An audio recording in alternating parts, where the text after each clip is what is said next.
All right, guys, I'm back. Yes, it's story time day. Ah, so we're back to Esau. Just a little bit more on him and the family line and the judgment due to them. So Esau, this is Wikipedia, is the elder son of Isaac in the Hebrew Bible. He is mentioned in the book of Genesis and by prophets Obadiah and Malachi. The Christian New Testament alludes to him in the epistle to the Romans and in the epistle to the Hebrews.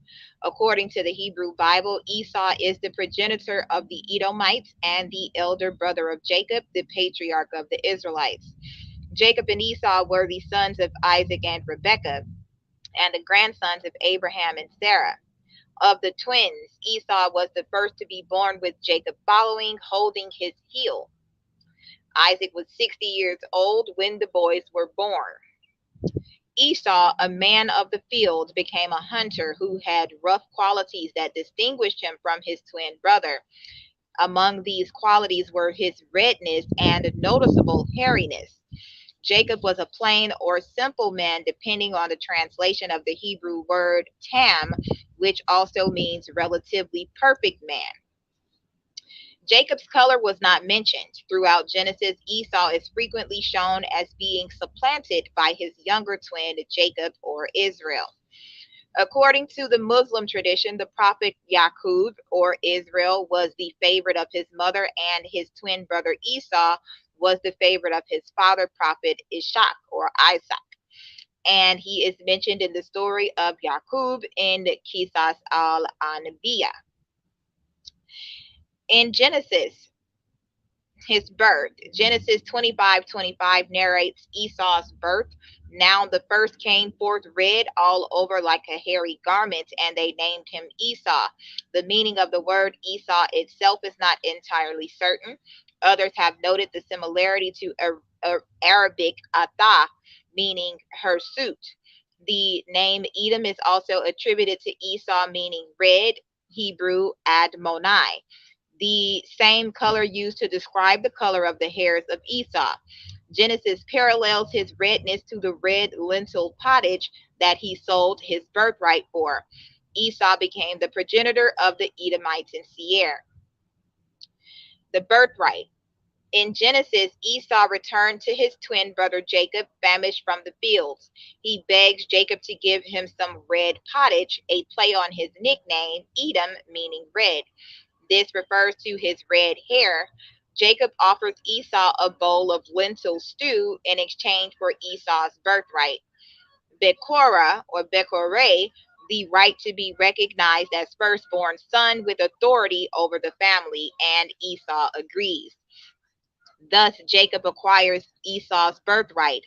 This is the origin of the English phrase to sell one's birthright for a mess of pottage. Genesis 27 and 1 through 40, Jacob uses deception, motivated by his mother Rebekah, to lay claim to his blind father Isaac's blessing that was inherently due to the firstborn Esau. In Genesis 27 and 5 through 7, Rebekah is listening while Isaac speaks to his son Esau.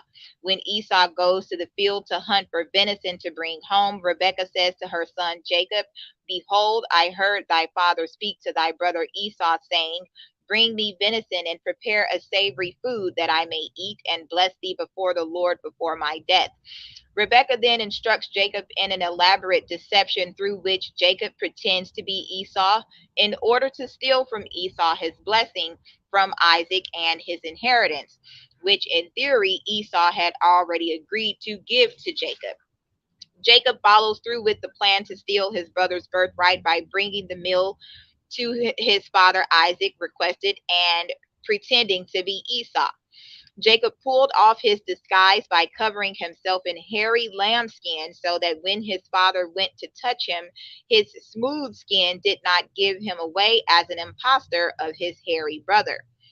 Jacob successfully received his father Isaac's blessing.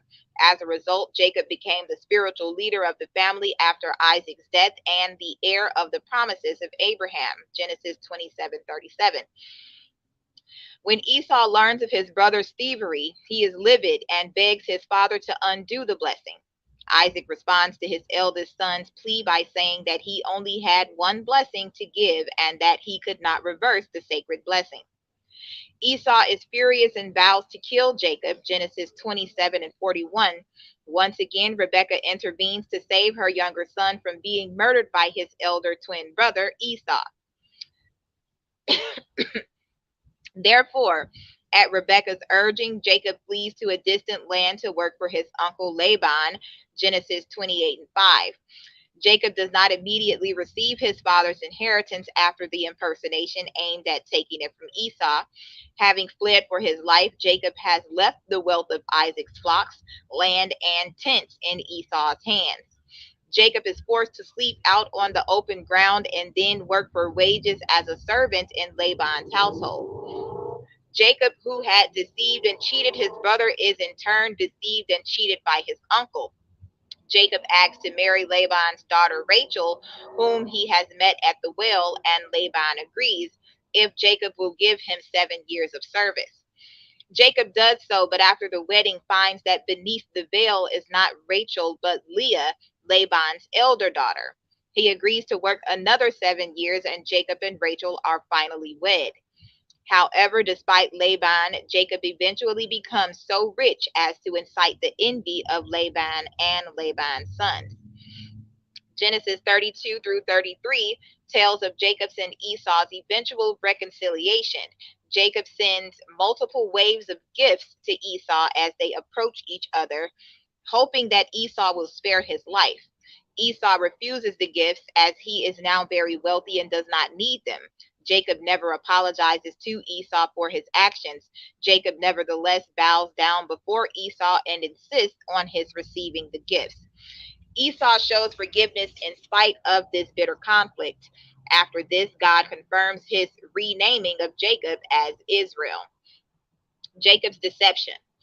Genesis chapter 27, verse 16 of the King James Version Bible. And she put the skins of the kids of the goats upon his hands and upon the smooth of his neck. Verse 19, and Jacob said unto his father, I am Esau thy firstborn. I have done according as thou badest me. Arise, I pray thee, sit and eat of my venison, that thy soul may bless me. Verse 22 through 23, and Jacob went near unto Isaac his father, and he felt him, and said, the voice is Jacob's voice, but the hands are the hands of Esau. And he discerned him not, because his hands were hairy as his brother Esau's hands. So he blessed him. The family, Genesis 26, 34 to 35, describes Esau's marriage at the age of 40 to 2 Canaanite women, Judith, the daughter of Berai the Hittite, and Basemath, the daughter of Elon the Hittite. This arrangement grieved his parents. Upon seeing that his brother was blessed and that their father rejected Esau's union to Canaanites, Esau went to the house of his uncle Ishmael and married his cousin Mahalath, the daughter of Ishmael, and sister Nebajoth. Esau's family is again revisited in Genesis 36. This passage names 2 Canaanite wives, Adah, the daughter of Elon the Hittite, and Aholibamah, the daughter of Anah, daughter of Zibeon the Hivite, and a third, Basemath, Ishmael's daughter, sister of Nebajoth. Some scholars equate the 3 wives mentioned in Genesis 26 and 28 with those in Genesis 36. Casting his lot with the Ishmaelites, he was able to drive the Horites out of Mount Seir to settle in that region. According to some views, Esau is considered to be the progenitor not only of the Edomites, but of the Kenizzites and the Amalekites as well. Esau had 5 sons. By Adah, Eliphaz. By Aholibamah, Jeush, Jaalam, Korah. By Basemath, Ruel. Minor prophet references. Esau was also known as Edom, the progenitor of the Edomites who were established to the south of the Israelites. They were an ancient enemy nation of Israel. The minor prophets, such as Obadiah, claimed that the Edomites participated in the destruction of the first temple by Nebuchadnezzar in 587 BC. Exactly how the Edomites participated is not clear. Psalm 137, by the waters of Babylon, suggests merely that Edom had encouraged the Babylonians. The Lord is asked to remember against the Edomites the day of Jerusalem, how they said, raise it to its foundations. That's Raze. By but the prophecy of Obadiah insists on the literal violence done by Esau unto your brother Jacob when the Edomites entered the gate of my people, looted his goods, stood at the parting of the ways to cut off the fugitive, delivered up his survivors on his day of distress. By the intertestamental period, Edom had replaced Babylon as the nation that actually burned the temple. Thou hast also vowed to build thy temple, which the Edomites burned when Judah was laid waste by the Chaldees. New Testament references. Hebrews 12:15 through 16 depicts Esau as unspiritual for thoughtlessly throwing away his birthright. Romans 9:13 states Jacob I loved, but Esau I hated, based upon Malachi 1:2 through 3.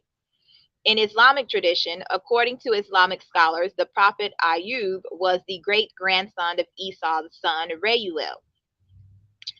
Rabbinic Jewish sources. The Targum Pseudo Jonathan connects the name Esau to the Hebrew Asa, stating because he was born fully completed with hair of the head, beard, teeth, and molars. Other traditional sources connect the word with the Hebrew save or sav, meaning worthless. Jewish commentaries have shed a negative view on Esau because of his rivalry with Jacob, and likewise view the apparent reconciliation between the brothers described in Genesis 32 through 33 as insincere on Esau's part. The Midrash says that during Rebekah's pregnancy, whenever she would pass a house of Torah study, Jacob would struggle to come out. Whenever she would pass a house of idolatry, Esau would agitate to come out. He is considered to be a rebellious son who kept a double life until he was 15, when he sold his birthright to Jacob. According to the Talmud, the sale of the birthright took place immediately after Abraham died. The Talmudic dating would give both Esau and Jacob an age of 15 at that time. The lentils Jacob was cooking were meant for his father Isaac because lentils are the traditional mourner's meal for Jews. On that day before returning, in a rage over the death of Abraham, Esau committed 5 sins.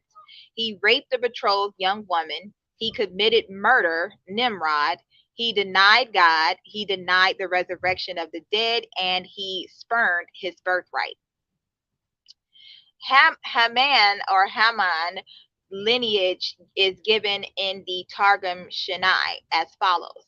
Haman, the son of Hamadatha, the Agagite, son of Shrak, son of Buza, son of Iplotus, son of Dioseph, son of Diosim, son of Prom, son of Madai, son of Blaakan, son of Intimros, son of Herodom, son of Shagar, son of Nigar, son of Pharmashta, son of Bayazatha, son of Agag, son of Sunke, son of Amalek, son of the concubine of Eliphaz, firstborn son of Esau.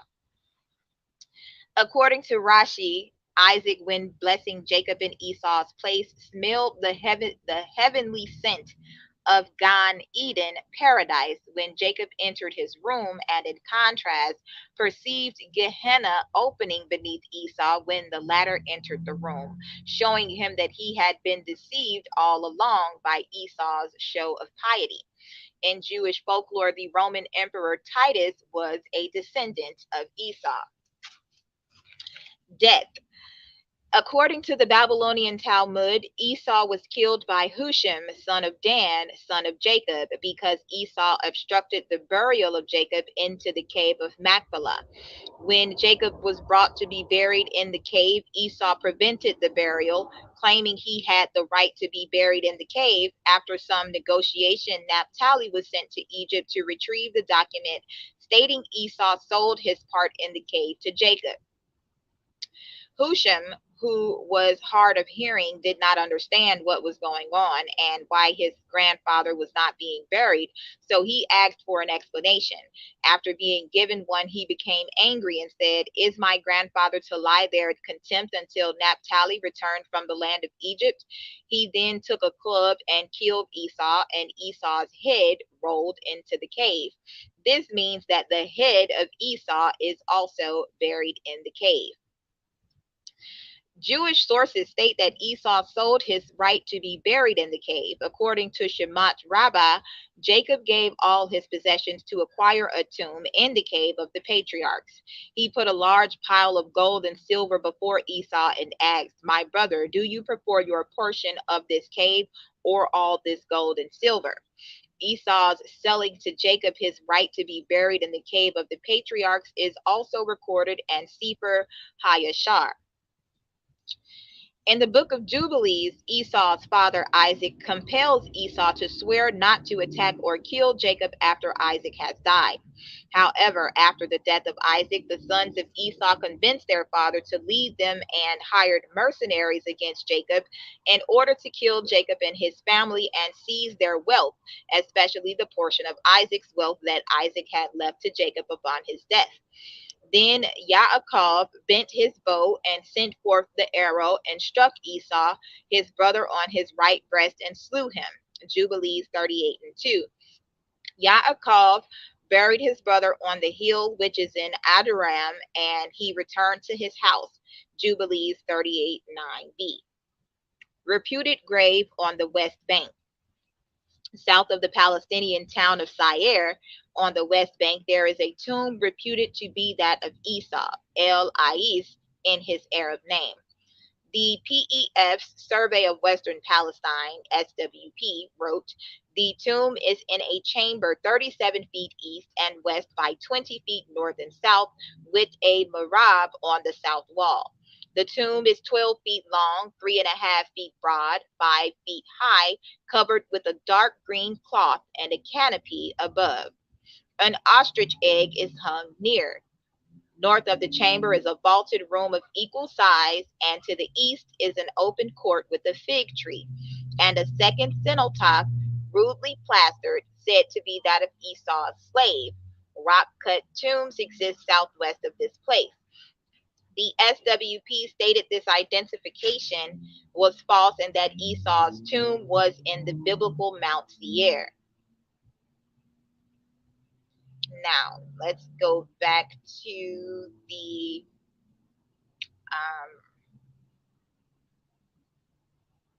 Order of the Eastern Star. Rob Hurry.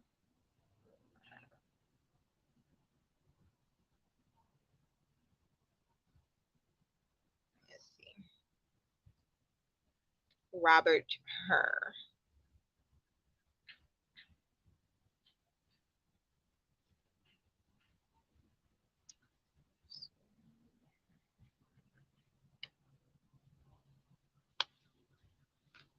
What's his name? No, James M. Howery.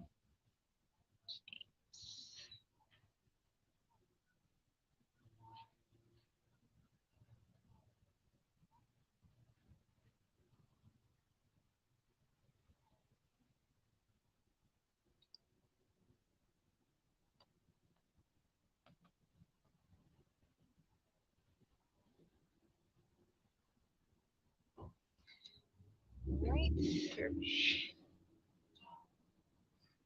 Grandmaster.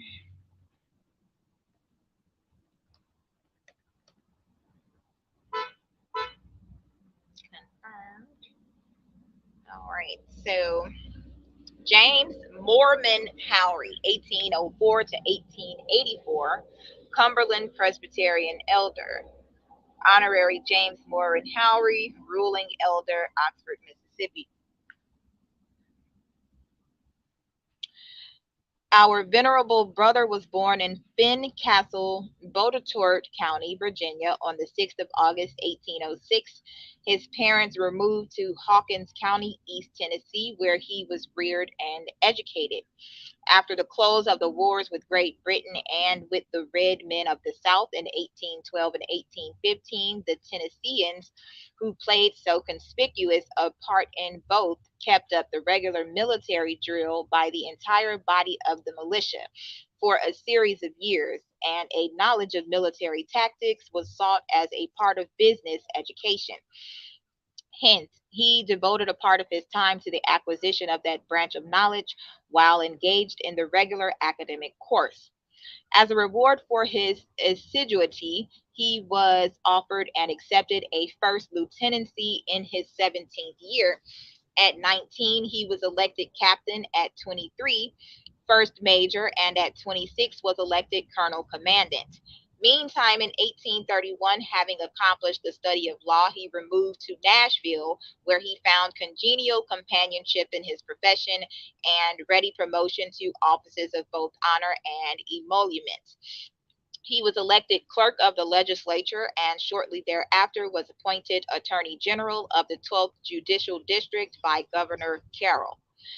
Having filled with honor and usefulness the responsible offices conferred by generous compeers of his adopted state, he fixed his eye on the inviting champaigns and rich alluvial bottoms of North Mississippi, and in the year 1837 removed to Oxford, the site of the University of the state, where he has since resided.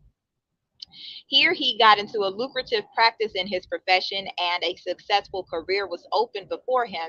And after 5 years of practice, both remunerative and promissory of still greater results in the future, the successful lawyer and advocate was induced to submit his name to be run for circuit judge.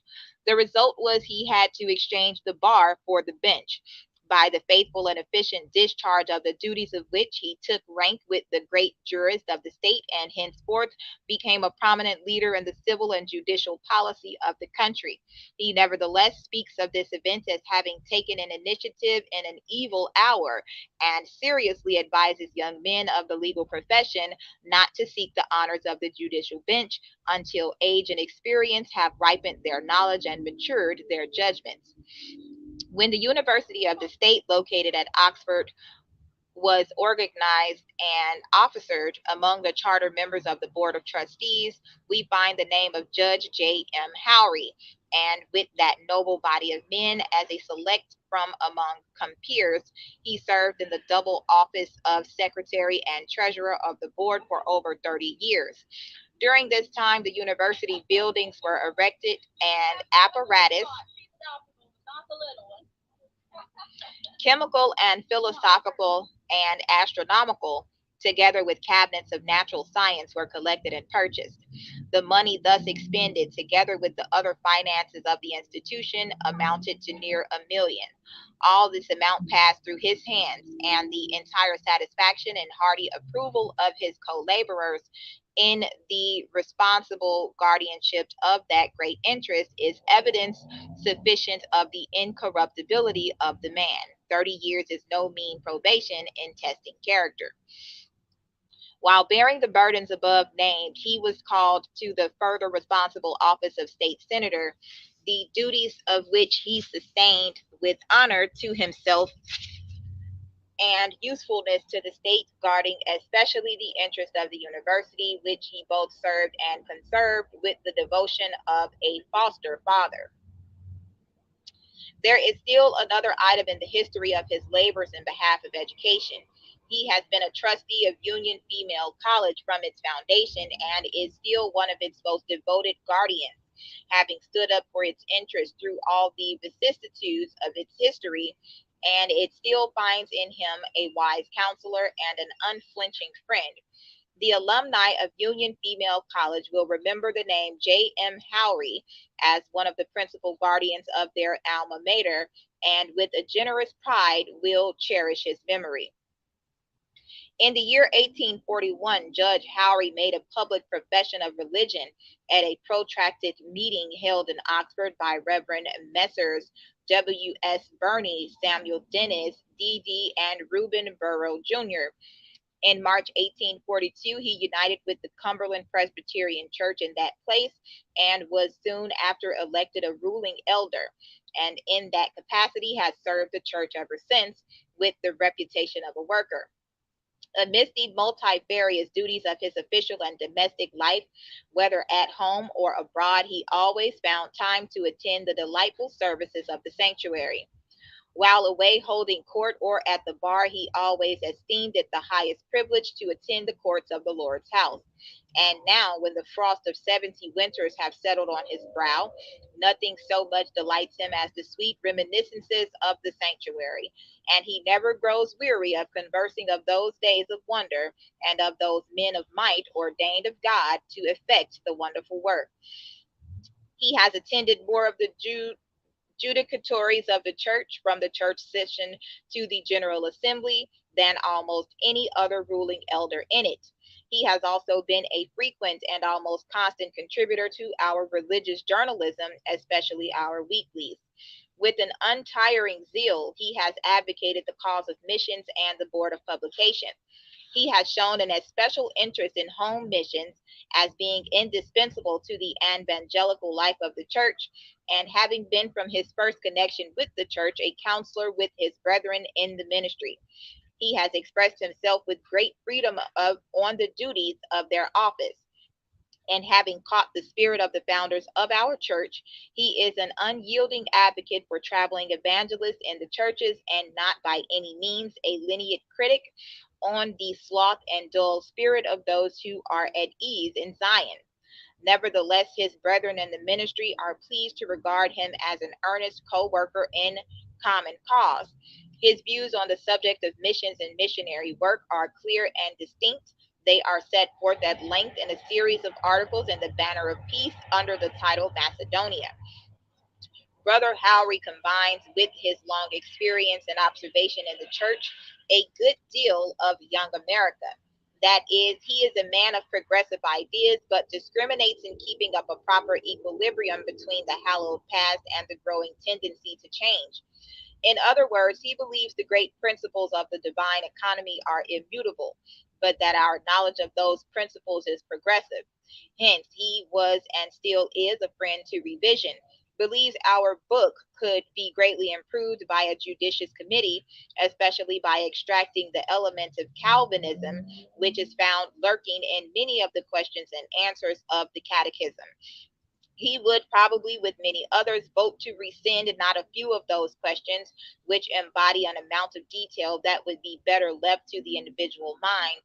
He has lived and thought enough to convince him that one generation of men cannot think in detail on the great subjects of religion and ethics for those who shall come after him, without clogging the wheels of progress, which this age will not bear.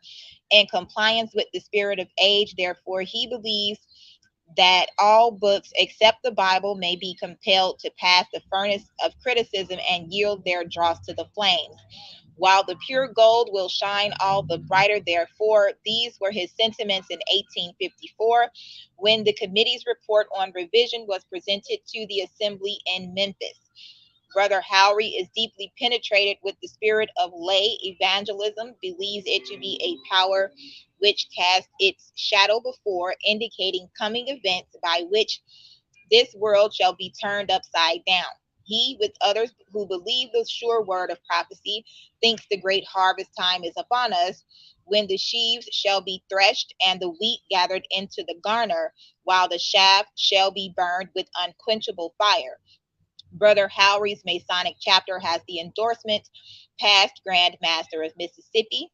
He has been a Mason through his long and eventful history, a devoted Mason, eminent in every department of the work, and not less distinguished as a writer on Masonic jurisprudence. His reports to the Grand Lodge of the state of Mississippi will rank among those of the standard writers of the order. His connection with the craft began with his legal majority. When he was 21 years of age, he went to the city of Knoxville, Tennessee, and received the Blue Lodge degrees, thus consecrating the first and fresh hours of the morning of life to the obligations and duties of the order. He learned to bear the yoke when young, and most faithfully has has he borne it since? Its impress is upon the entire history of the man, the citizen, the jurist, the Christian husband and father, the companion and fellow among equals, adding dignity, courtesy, amenity, and generous and noble bearing in all the walks and relations of life. The companionship of the mystic tie will ever cherish his memory and revere his name as one long tried, true, and trusty.